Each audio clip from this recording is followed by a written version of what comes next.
आइए इसका question number second आप देखिए। क्वेश्चन नंबर सेकंड क्या है बच्चों? क्वेश्चन नंबर सेकंड में लिखा है the amount of air present in a cylinder when vacuum pump remove 1/4 of the air remaining in the cylinder at a time. तो इस क्वेश्चन को देखिए कैसे करेंगे। इस क्वेश्चन में ये कहा गया है, समझने वाली बात ये है बच्चों, क्वेश्चन में ये कहा गया है कि एक सिलेंडर है और सिलेंडर में कोई किसी गैस की कोई आपकी क्वांटिटी भरी हुई है। उस क्वांटिटी में क्या किया जा रहा है, वन टाइम में उस टोटल गैस का 1/4 पार्ट निकाल लिया जाता है उसमें से। फिर उसके बाद में जो रिमेनिंग गैस बची हुई है उसका 1/4 पार्ट निकाला जाता है। फिर उसके बाद में जो रिमेनिंग गैस बची हुई है उसका 1/4 पार्ट निकाल लिया जाता है। तो ये सिचुएशन हमें चेक करनी है कि क्या ये सिचुएशन एपी में है या नहीं है। अगर ये सिचुएशन एपी में है तो यस एपी में है, और नहीं है तो नहीं है। तो देखिए इसके लिए हमने क्या किया, इसके लिए हमने लिखा let air present in the cylinder.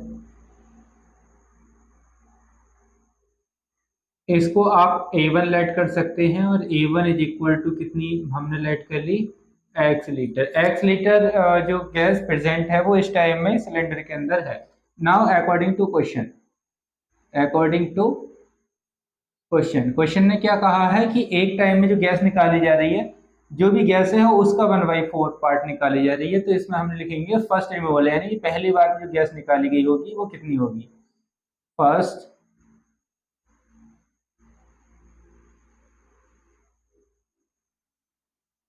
First removal. First removal को हम A2 कहेंगे, और ये A2 कितना होगा बच्चों, x लीटर गैस थी, x लीटर गैस में से हमने कितनी निकाल ली, x का x/4 पार्ट निकाल ली, x का x/4 पार्ट हमने निकाल ली। तो ये बच्चों कितनी बचेगी, ये आपका इसको सॉल्व करके ये कितना हो जाएगा, 3x/4 पार्ट गैस इसके अंदर बच जाएगी। ठीक है ना। ऐसे ही हमने सेकेंड रिमूवल किया, सेकेंड रिमूवल,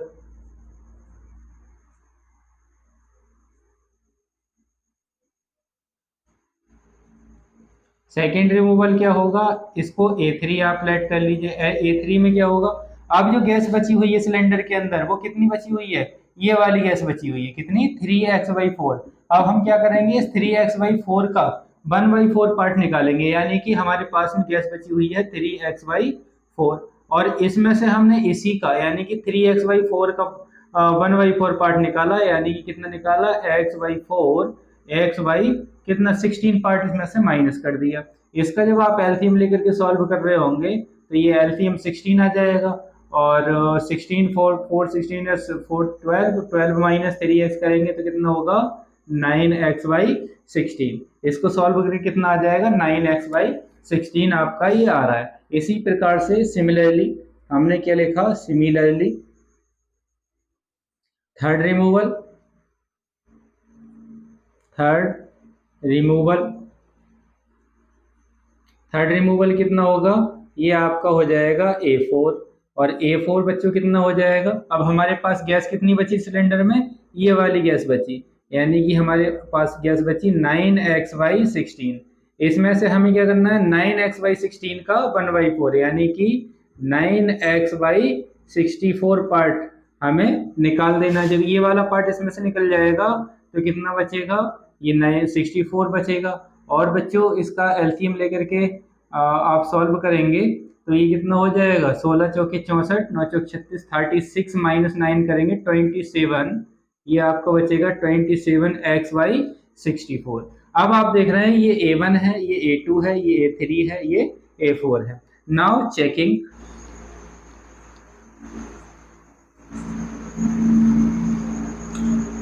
अब क्या करेंगे, चेक करेंगे। पहले क्या करेंगे, A2 माइनस A1, आपने किया A2 minus A1, A2 minus A1 आपने किया, A2 कितना है, A2 है 3x/4, और माइनस x A1 कितना है, ये है आपका x, इसके अपॉन में 1 लेट किया, इसका और इसका एलसीएम कितना आया, इसका और इसका एलसीएम आ जाएगा बच्चों 4, तो ये 4 एलसीएम आ गया।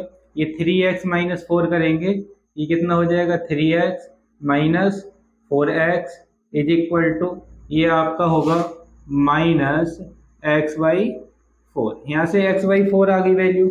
अब हम क्या करेंगे, ऐसे ही हम निकालेंगे a3 माइनस a2 निकालेंगे, कॉमन डिफरेंस ऐसे ही निकालते हैं। अब a3 की वैल्यू कितनी है, a3 वैल्यू है आपकी 9x/16 माइनस a2 है आपका 3x/4।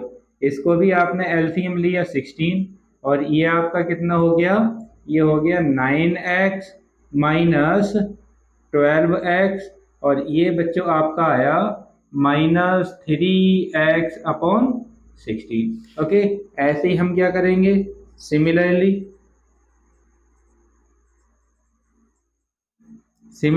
हमने निकाला a4 minus a3 is equal to, a4 की वैल्यू कितनी आई थी, ये आपकी आई थी 27x/64।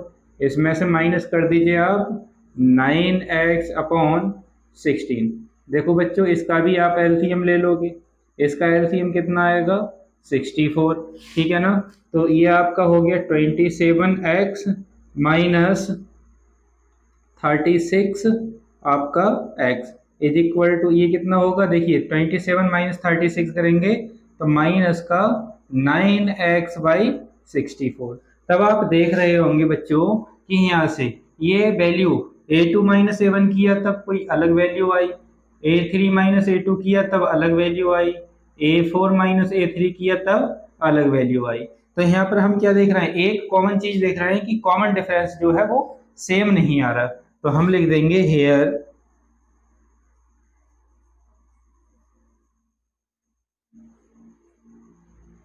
Common difference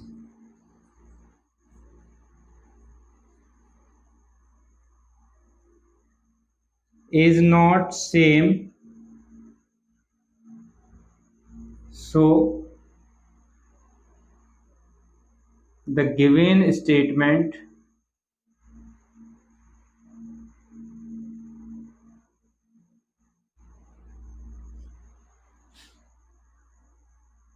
is not